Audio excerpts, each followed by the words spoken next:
အရာဝတ္ထုနှစ်ခုကြားမှာတစ်ခုခုရွေးချယ်တဲ့အခါသုံးတဲ့စကားဆက်ဖြစ်တဲ့ရမဟုတ်ရင်လူဆိုတဲ့စကားလုံးလေးကိုပြပြချင်ပါရှင်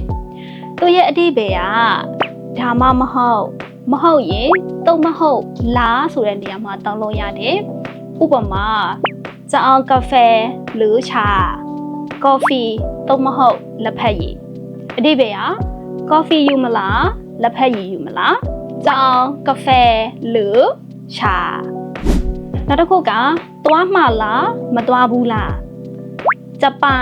หรือไม่ไปจะไปหรือไม่ไปသွားမှာလားမသွားဘူးလားနောက်တစ်ခုကชอบสีฟ้าหรือสีแดงပြာရောင်ကြိုက်လားမဟုတ်ရင်နီရောင်ကြိုက်လားชอบสีฟ้าหรือสีแดงနောက်ဆိုတစ်ခုကဒီနေ့သွားမှာလားဒါမှမဟုတ်မနေ့ပြန်သွားမှာလား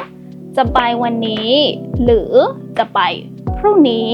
ဒီနေ့သွားမှာလားမနေ့ပြန်သွားမှာလားจะไปวันนี้หรือจะไปพรุ่งนี้အဲ့လိုပြောလို့ရပါတယ်ရှင်